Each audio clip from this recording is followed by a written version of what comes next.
আমার মধ্যে তো ঈমান রয়েছে, আমি আল্লাহর প্রতি ঈমান এনেছি, আমি মুহাম্মদের প্রতি ঈমান এনেছি। সুতরাং আমার মধ্যে ঈমান রয়েছে, আল্লাহর ঈমান, মুহাম্মদের ঈমান রয়েছে। আর মুহাম্মদকে আমার সামনে গালি দিবে, মুহাম্মদের আল্লাহকে আমার সামনে গালি দিবে, আমার আল্লাহকে আবার সামনে গালি দিবে। আমি আবু বকর এখান থেকে চুপ করে থাকতে পারি না। আবু বকর সিদ্দিক রাদিয়াল্লাহু তাআলা আনহু এক পা দুই পা যখন হাঁটে হাঁটে সামনে গিয়েছে, ইহুদির গালে একটা এমন জোরে থাপ্পড় মেরেছে, জাগাত ইহুদিটা বেহুশ হয়ে পড়ে গিয়েছে। এক থাপ্পড়ে ইহুদির জমিনের মধ্যে কায়েদ হয়ে পড়ে আছে। বাকি যতগুলো ইহুদি ছিল সবাই এক এক করে দৌড়াই চলে গিয়েছে। যখন আবু বকর চলে গেল, ইহুদিগুলো চলে গেল, শয়তান ইবলিস এসে বলতেছে, কিরে এক থাপ্পড় খেয়ে জমিনের মধ্যে পড়ে আসো আর মুহাম্মদের বিরুদ্ধে কথা বলতে গেছো, মুহাম্মদের আল্লাহর বিরুদ্ধে কথা বলতে গেছো, এই সাহস নিয়ে বোধহয় তুমি মুহাম্মদের সাথে লড়াই করবা, জিহাদ করবা। শোনো, তোমারে থাপ্পড় মেরেছে তাতে কি হয়েছে? মুহাম্মদের বিচারগুলো আদিল বিচার, মুহাম্মদের মতো সুন্দর বিচার আর জগতের মধ্যে কারো নাই। মুহাম্মদের কাছে যখন বিচারের জন্য গিয়েছে, এবার রাসূল সাল্লাল্লাহু আলাইহি সাল্লাম সমস্ত ইহুদিদেরকে বলতেছে যে দেখো, এই থাপ্পড় যদি মেরে থাকে খলিফাতুল মুসলিমিন ওমর মারতে পারে, আবু বকর সিদ্দিক মারতে পারে না, কারণ আবু বকরের মেজাজটা এইরকম না। এক পর্যায়ে তখন এদের সাথে অনেক কথাবার্তা হয়ে যায়। আবু বকর সিদ্দিক রাদিয়াল্লাহু তাআলা আনহুকে যখন ডাকা হয়, আবু বকরকে জিজ্ঞাসা করা হয়, হে আবু বকর বলো, এই ইহুদির গালে থাপ্পড় কে মেরেছে? আল্লাহ রাসূলের সামনে আবু বকর চোখের পানিগুলো ছেড়ে বলে, ইয়া রাসূলুল্লাহ, ইয়া হাবিবাল্লাহ, বিয়াদবি হলে আমারে মাফ করবেন, আমারে ক্ষমা করবেন, যদি আরেকটু অনুমতি দেন আমি ইহুদির গালে আরেকটা থাপ্পড় দিয়া দেই। রাসূল চিন্তা করলেন, যেহেতু আবু বকর চেতে গিয়েছে অবশ্যই কোনো কারণ রয়েছে। বলে, কেন থাপ্পড় মেরেছে? বলে, আমরা কোনো কিছুই বলি নাই, আমরা দাঁড়িয়ে আছি, হঠাৎ আবু বকর এসে আমার গালে থাপ্পড় দিয়েছে। বলে, না না না, আবু বকর এমনিতেই মারতে পারে না, অবশ্যই কোনো না কোনো কারণ রয়েছে। বলে, ইয়া রাসূলুল্লাহ, ইয়া হাবিবাল্লাহ, আপনি তো মুহাম্মাদুর রাসূলুল্লাহ, আপনার মাঝে তো আদল বিচার রয়েছে, শ্রেষ্ঠ বিচার রয়েছে, আপনি এই বিচারটা সঠিকভাবে কোরআন সুন্নাহ অনুযায়ী আমাদেরকে করে দেন। ইহুদির বক্তব্য, কোরআন সুন্নাহ অনুযায়ী সঠিক বিচার করে দেন। কারণ ইহুদি জানে যে মুহাম্মদ যদি বিচার করে সে কোরআন সুন্নাহ অনুযায়ী সঠিক বিচারটাই করবে। মুহাম্মদুর রাসূলুল্লাহ সাল্লাল্লাহু আলাইহি সাল্লাম বলেন, হ্যাঁ সঠিক বিচার হবে। ইহুদির গালে আবু বকর যখন থাপ্পড় মেরে দিয়েছে, ইহুদি এখন আবু বকরের গালে থাপ্পড় মেরে দিবে। হঠাৎ খলিফাতুল মুসলিমিন ওমর ফারুক রাদিয়াল্লাহু তাআলা উপস্থিত হয়ে গেলেন। বলে, ইয়া রাসূলুল্লাহ, ইয়া হাবিবাল্লাহ, আমি কেমন জানি এখানে একটা গ্রান পাই, আবু বকরের কোনো দোষ নাই, ইহুদির সবগুলো দোষ, এমন একটা আমি গ্রান পাচ্ছি। কারণ খলিফাতুল মুসলিমিন ওমর রাদিয়াল্লাহু তাআলা কে আল্লাহ তাআলা নবীর মতো সম্মান দান করেছেন, সুবহানাল্লাহ।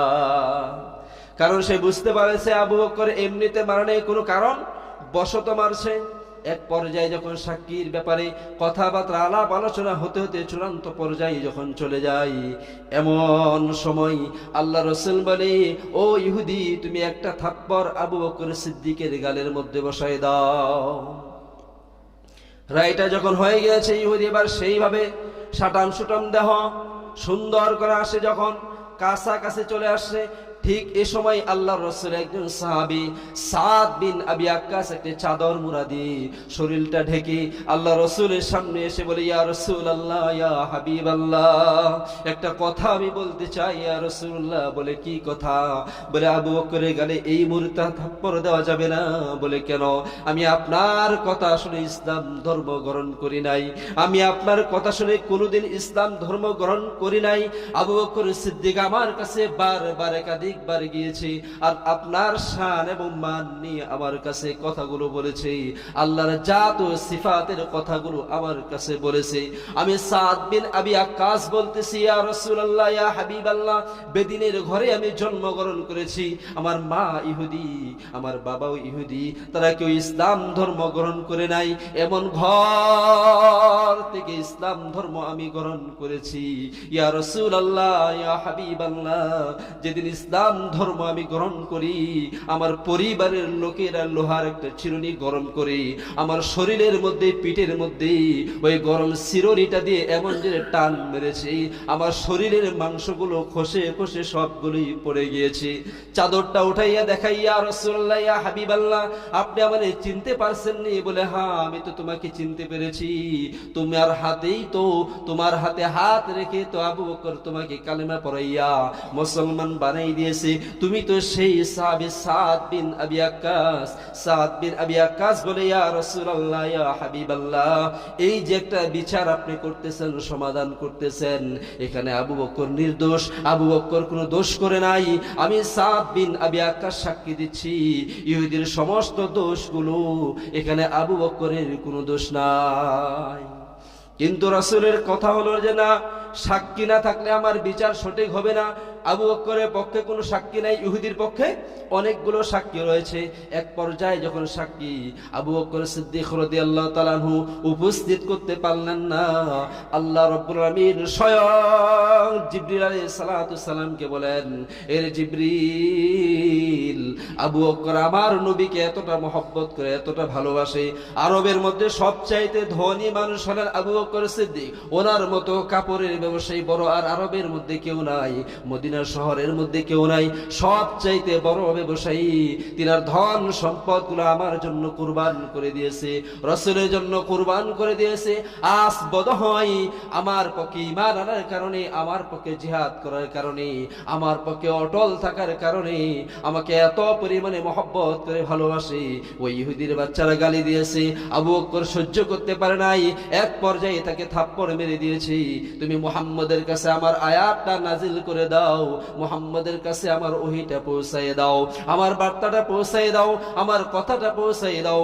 ঠিক এই সময় জিবরিল আলাইহিস সালাতু সালাম বলে, ইয়া রাসূলুল্লাহ, ইয়া হাবিবাল্লাহ, এইমাত্র আপনার কাছে ওহী এসেছে।